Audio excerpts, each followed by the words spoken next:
Prepare for a captivating deep dive into one of TV's most legendary primetime soap operas. At first glance, Dallas, 1978, might seem like a straightforward tale of an affluent oil dynasty, but beneath its flashy exterior lies a wealth of unexpected twists, behind-the-scenes secrets, and daring creative choices that enthralled audiences across the globe. This single-sitting rundown is designed to spark your curiosity from the first word to the last, giving you fresh perspectives on the show's iconic characters, production gambles, and enduring cultural impact. So, settle in for a modern, YouTube-ready narrative that balances fun, flair, and fascinating details in one continuous burst. Below, you'll find 30 little-known facts about Dallas, 1978, each marked with its own heading but arranged in one flowing structure. No clunky sections, no segment breaks, just a stylish countdown of the show's best-kept secrets and bigger-than-life drama. Enjoy the journey. Mini-series Beginnings. Originally aired on April 2, 1978, Dallas was conceived as a 5-part CBS miniseries. Producers weren't certain America would embrace a prime-time saga about a wealthy oil family, but their gamble worked. The show found just enough traction to get extended, evolving into a full-fledged series that ran for 13 seasons and 357 episodes. This experimental start challenged the standard of standalone weekly dramas, proving that viewers could be hooked by serial storytelling and drawn back in by complex family feuds. The miniseries format also tested how an audience might respond to morally gray protagonists who made questionable decisions, something that later defined Dallas and its spin-offs. Inspired by Texas oil fever. Creator David Jacobs didn't just dream up the idea of Ewing oil, he drew heavily on America's fascination with Texas oil tycoons. The late 1970s saw numerous headlines about booms and busts in energy-rich regions, and Jacobs harnessed that real-world intrigue.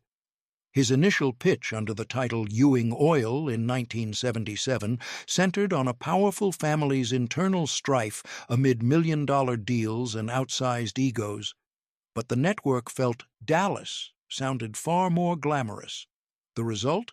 A glitzy soap that balanced big business drama with emotive storytelling, welcoming viewers into a realm where oil derricks gleamed under the sun and family secrets smoldered behind mansion doors.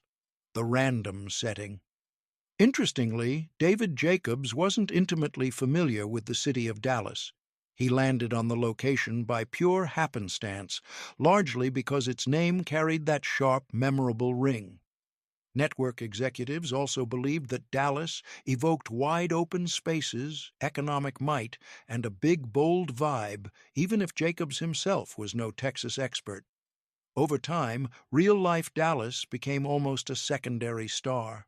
The show's cityscape cutaways, sweeping ranch views, and shimmering skyline turned the actual Dallas into a brand, reinforcing the Ewing clan's aura of power. This unplanned synergy helped make the series stand out, prompting fans worldwide to associate the metropolis with ambition, drama, and high-stakes living. The Knots Landing connection. Dallas spun off television's first primetime soap sequel, Knots Landing, in 1979.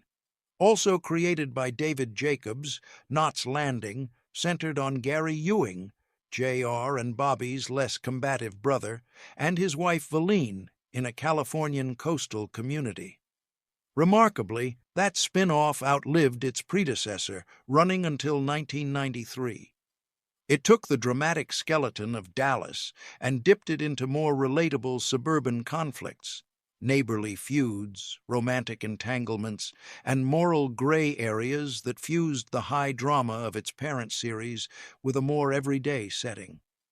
The success of Knots Landing confirmed that Dallas had tapped an overlooked appetite for serialized family sagas, effectively kicking open the door for an entire wave of 1980s primetime soaps. Who Shot J.R.? Fever. In spring 1980, the entire world seemed to pause and ask one pressing question: who shot J.R.?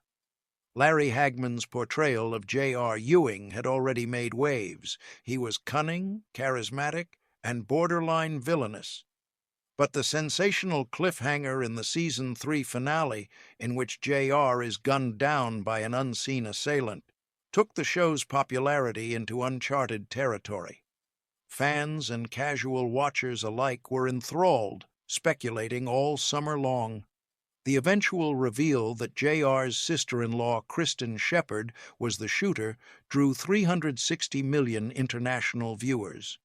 Dallas had turned into a cultural juggernaut, and the phrase, "Who shot J.R.?" became a pop culture byword for any major unsolved mystery, even outside the realm of TV. Rating breakthrough.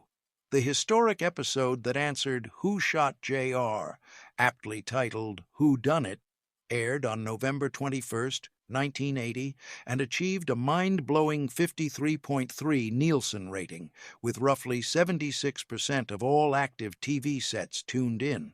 This was a record at the time, demonstrating just how colossal the show's reach had become. News outlets treated the reveal like a global sporting event, and newspapers printed next-day analyses of the big twist as though it were international news. The unprecedented surge in viewers illustrated not only the power of a well-executed cliffhanger, but also how thoroughly Dallas had invaded everyday conversation. Schoolyards buzzed, offices held watch parties, and even those who typically avoided soap operas found themselves drawn into the swirl of speculation, teetering on cancellation. Few people realized that Dallas nearly ended prematurely. Ratings for the miniseries and the first couple of seasons were respectable but not spectacular, and network execs seriously debated axing the show. However, the cunning marketing of the J.R. shooting plotline in Season 3 rescued Dallas from the brink. Suddenly, it transformed into must-see television, capturing the pop culture spotlight. This revival was no gentle ripple. It was a tidal wave that propelled Dallas into the top of the weekly ratings charts. The near-cancellation saga would later become an industry legend, showcasing how a single, meticulously planned plot twist can flip a show's fortunes overnight. Larry Hagman's champagne habit. Astonishingly, Larry Hagman filmed many of J.R. Ewing's most memorable scenes while consuming upwards of 5 bottles of champagne a day. He maintained that he was never sloppy drunk, just perpetually bubbly. His co-stars observed that he rarely missed a cue and always delivered lines with trademark sharpness, despite the consistent flow of alcohol. The hedonistic lifestyle caught up to him eventually. In 1995, he underwent a critical liver transplant. Hagman's real-life struggles mirrored the extremes of his on-screen persona in some ways. Where J.R. always seemed invincible, Hagman discovered his own vulnerabilities. His battle with alcoholism shed light on an era in Hollywood where after-work drinks and boozy lunches were almost status quo, especially on a hit production awash in success and big budgets. Patrick Duffy's drinking companionship. Patrick Duffy, who played Bobby Ewing, also indulged in the free-flowing set culture. He's described sipping champagne with Hagman in the makeup room at 9 a.m. and unwinding with multiple drinks after wrapping for the day. The difference?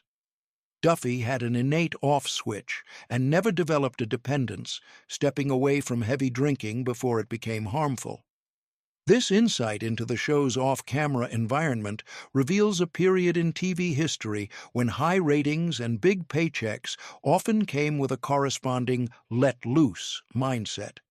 That said, the fact that both Duffy and Hagman performed so reliably, never letting boozy afternoons break their professional stride, underlines their extraordinary commitment to their craft. Sue Ellen's silent debut.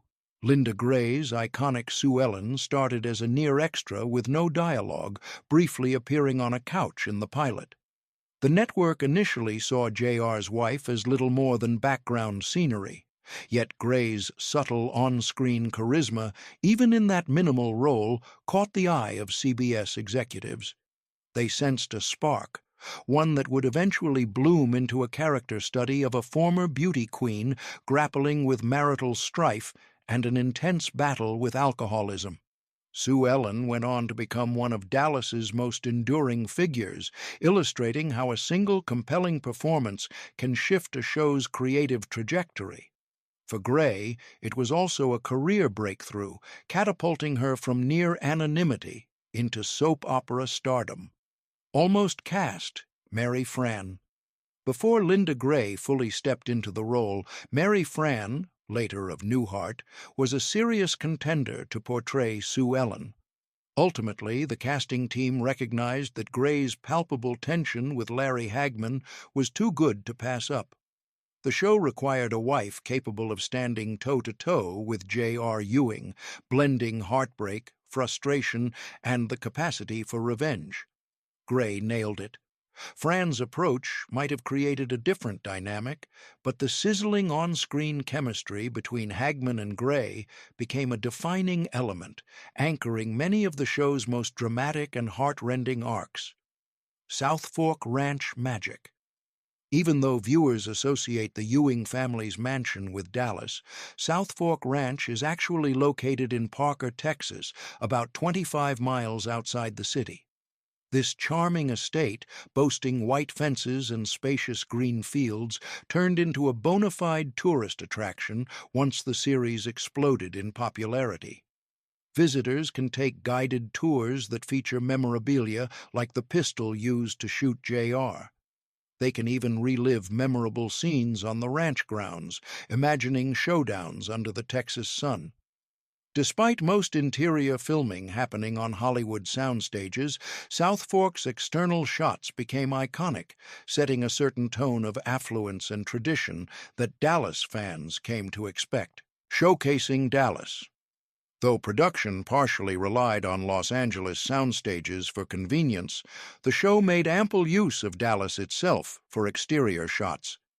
Glitzy skyscrapers and sprawling highways formed the backdrop to the Ewing's corporate maneuverings and personal entanglements.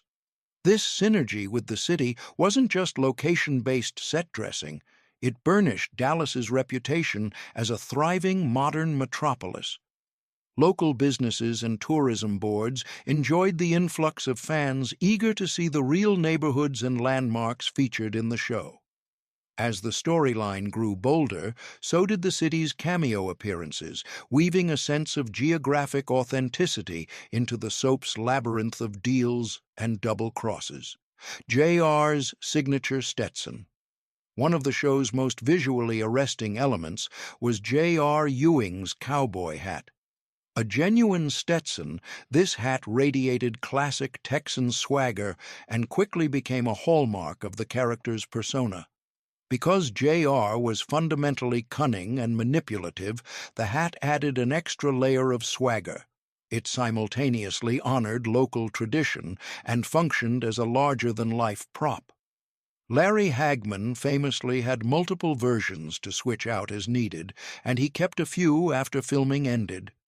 Fans across the globe embraced the look, making J.R.'s hat a universal symbol for anyone who wanted to project self-confidence, authority, and a dash of roguish charm. Bobby's shower surprise. Perhaps no twist in Dallas lore is more debated than Bobby Ewing's dream season. Patrick Duffy left the show in 1985, and Bobby was dramatically killed off, sending fans into mourning. However, a year later, the season-ending cliffhanger featured Pam Ewing waking up to find Bobby in her shower, very much alive. The entire previous season was retconned as a dream. Critics pounced on the contrived storytelling, calling it too big a stretch. But it worked ratings-wise, resurrecting a fan favorite and fueling countless water-cooler debates. That surreal twist has become iconic shorthand for shows that do a narrative reset, whether by dream sequences, time travel, or bold leaps of logic. Victoria Principal's uncertain exit. Victoria Principal's Pam Ewing served as a moral counterbalance to the relentless power struggles in the Ewing household. After 9 seasons, Principal decided it was time to move on, believing her character had reached a natural conclusion. Producers wrote Pam out via a traumatic car crash that left her severely injured and then mysteriously absent. This exit left fans wondering if a comeback was on the table. While rumors of a possible reappearance circulated for years, Principal ultimately stuck to her decision. The ambiguity mirrored real life. Sometimes, beloved figures vanish without neat resolutions. For longtime viewers, Pam's departure was a reminder that the show could be as unpredictable behind the camera as it was on screen. The loss of Jim Davis. Jim Davis, who played the steadfast patriarch Jock Ewing, passed away from multiple myeloma in 1981. Jock's on-screen death was handled with uncharacteristic sincerity for a soap, acknowledging Davis's passing and giving the Ewing family a storyline steeped in grief. The real sadness of the cast and crew bled into their performances. Jock's plane crash demise sent shockwaves through the characters, prompting power vacuums and inheritance battles that fueled later arcs. Even after his death, Jock's larger-than-life presence loomed over the family, reminding everyone that the Ewing legacy had to be upheld, or, depending on the character, exploited. Barbara Bell Geddes' health struggles, beloved matriarch Miss Ellie, portrayed by Barbara Bell Geddes, was the emotional heart of Dallas. When Bell Geddes needed heart surgery in 1984, she temporarily departed, and producers replaced her with Donna Reed. Fans revolted, insisting that no one else could embody Miss Ellie's warmth and quiet strength. After Bell Geddes recovered, she returned triumphantly in 1985, and Reed's contract was terminated. Though the mid-series recasting was controversial, it underscored the character's deep resonance with viewers, as well as Bell Geddes' irreplaceable charm in anchoring the often chaotic Ewing family with maternal grace. Emmy recognition. Dallas might have been labeled a flashy soap by certain critics, but it still captured the Television Academy's attention, receiving 21 Emmy nominations and taking home 4 wins. Among those was Barbara Bell Geddes' Outstanding Lead Actress Award in 1980. From lavish set designs to nuanced portrayals of complicated characters, the show's production values consistently pushed the envelope. While it sometimes got overshadowed by more traditional dramas, Dallas proved that a ratings powerhouse could also be recognized for excellence in acting, costuming, and more. These accolades justified the show's creative ambitions, helping primetime soaps gain mainstream respect in an era typically dominated by crime procedurals and comedies. An international sensation. By the early 1980s, Dallas was broadcast in over 130 countries. Large swaths of Europe, Asia, and Latin America became enchanted by the Ewings' lavish lifestyle, labyrinthine power plays, and unending family drama. In some regions behind the Iron Curtain, secret watch parties formed, with viewers sneaking glimpses of capitalist decadence and gleaning a sense of life in a wealthy American family. J.R. Ewing's image transcended language barriers, symbolizing both the allure and moral pitfalls of unbridled ambition. This global phenomenon also propelled tourism in Dallas, as worldwide fans sought to see the city for themselves. Friday Night Fortunes. When Dallas moved to Friday nights in 1980, it coincided with a recession in the United States. Economic downturns often keep people at home, and CBS capitalized on the fact that viewers had fewer entertainment options. Larry Hagman joked that people couldn't afford babysitters or cinema tickets, so they stayed in and watched J.R. scheme the night away.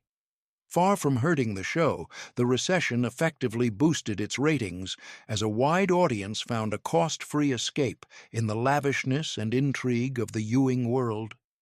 This stroke of scheduling genius transformed Friday nights into an ongoing weekly event, fueling Dallas's reputation as the ultimate water-cooler conversation starter come Monday morning. The 2012 reboot. 2 decades after the original ended, TNT launched a revival of Dallas in 2012, bringing back Larry Hagman, Linda Gray, and Patrick Duffy, while introducing a new generation of Ewings led by John Ross, Josh Henderson, and Christopher Jesse Metcalf. Despite fresh twists, such as alternative energy deals and modern corporate espionage, the reboot stayed true to the show's core elements: family feuds, romantic entanglements, and the relentless pursuit of power. Although it ran for only 3 seasons, it reconnected fans with cherished characters and storylines. Hagman's passing in 2012 lent emotional weight to JR's final bow on the show, giving longtime viewers a poignant farewell to the unforgettable king of schemers. Charlene Tilton's rise. Charlene Tilton was just 17 when she joined Dallas, playing Lucy Ewing, the petite, feisty niece who earned the nickname the Poison Dwarf. The role catapulted Tilton from obscurity to teen idol status. She graced magazine covers and became an icon for younger viewers who identified with Lucy's rebellious streak and quest for independence. Yet her arc also highlighted the downside of typecasting. After Dallas, Tilton sometimes struggled to find roles that matched her new celebrity. Nevertheless, Lucy's presence added a generational perspective to the Ewing mix, proving that the show wasn't just about older oil tycoons jockeying for position, but also about younger characters trying to survive and stand out in a high-pressure family empire. Real oil industry touchstones. For all its melodrama, Dallas did take care to mirror some of the genuine mechanics of the oil business. Producers consulted with industry pros to ensure the show's corporate dealings, drilling strategies, and legal scuffles felt grounded enough to be believable. This authenticity gave viewers a rare glimpse into how fortunes might be won or lost on the turn of a deal, even if the show ramped up the scheming and double-crossing for excitement. The interplay between real business practices and over-the-top storylines kept Dallas from devolving into pure fantasy. Audiences could be simultaneously entertained by the melodrama and intrigued by the glimpses of how actual oil tycoons might operate in boardrooms and courtrooms. Cliff Barnes's growth. When Ken Kercheval stepped into the shoes of Cliff Barnes, he likely had no idea he'd become such a beloved antagonist. Cliff began as a minor irritant to JR, but his relentless drive to avenge his father's failures and best the Ewing clan elevated him into a fan favorite. Kercheval deftly toggled between wounded victim and vengeful manipulator. His frustrations, coupled with an almost admirable determination, made Cliff both sympathetic and infuriating. He remained part of the series across all 14 seasons, even returning for the TNT revival, showcasing that you can't have a compelling hero-villain dynamic without a persistent thorn in the side. In many ways, Cliff's inability to deliver a knockout blow to JR became his tragic flaw, fueling dramatic tension through the show's final years. Sue Ellen's battle with alcohol. Sue Ellen's trajectory included one of the earliest primetime TV explorations of alcoholism. Linda Gray approached the storyline with sincerity, researching the shame, secrecy, and underlying traumas that fuel addiction. Her performances, a mix of desperation, denial, and flashes of defiance, offered viewers a stark reflection of real-life struggles cutting through the show's glamour. Critics and fans applauded this storyline for presenting a nuanced, empathetic portrayal of someone unraveling under personal and marital stress. It also underscored how Dallas could tackle socially relevant issues without sacrificing its sensational edge.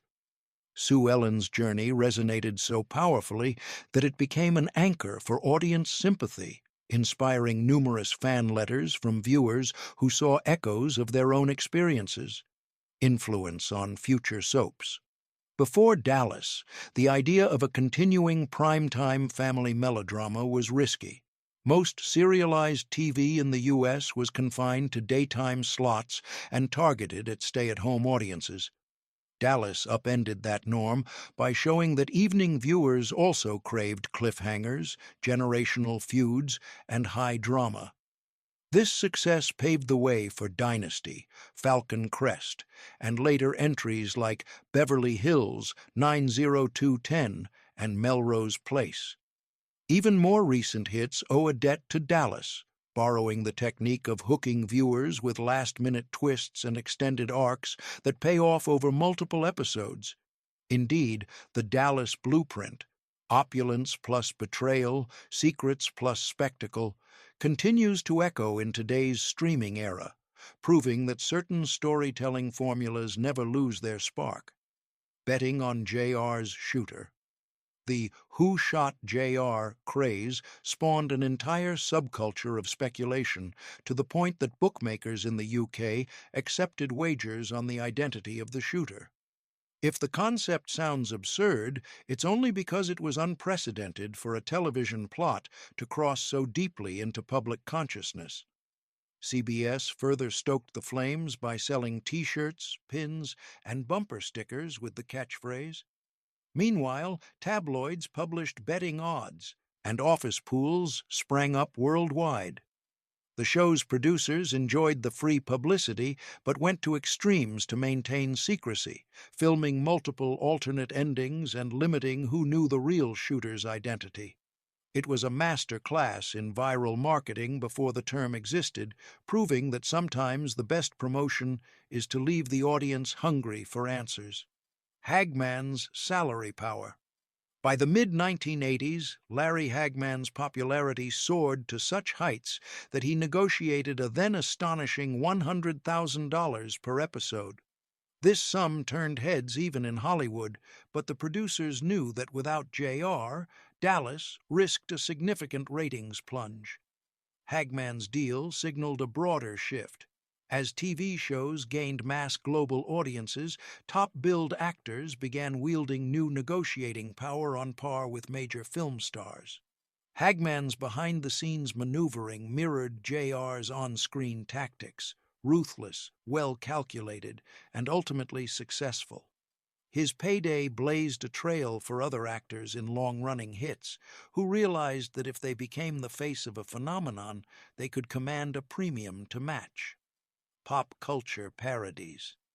Finally, no reflection on Dallas would be complete without noting the waves of parodies that cemented its legacy. Saturday Night Live took repeated jabs at JR's scheming and Sue Ellen's drinking, while The Simpsons famously spoofed the Who Shot JR storyline in its two-part Who Shot Mr. Burns episodes. These tributes underscored how thoroughly Dallas had seeped into the cultural fabric. A show once dismissed by some critics as flashy escapism became a cornerstone of comedic fodder, academic studies, and homage across multiple media platforms. Decades later, any mention of a shocking TV cliffhanger often prompts the nostalgic refrain, "Ah, it's just like Dallas." In that sense, J.R. Ewing and his flashy Stetson will forever occupy a place in the pop culture pantheon, a testament to a series that turned prime-time television into a nightly event of lavish high drama. And there you have it, 30 little-known facts that shed new light on Dallas, 1978, an unstoppable force that redefined prime-time TV storytelling. From near cancellation to record-breaking global phenomena, from silent couch appearances to star-making roles, the saga of the Ewings proved that audiences crave complex, ongoing tales of family drama, lavish wealth, and deeply human flaws. Dallas wielded the power to unite viewers in collective gasps and fervent discussions, embodying the magic that happens when television transcends mere entertainment to become a cultural touchstone. Even decades after its finale, the show's impact reverberates across the medium, inspiring new generations of storytellers to take big risks, dangle tantalizing mysteries, and trust that viewers will happily come along for the ride.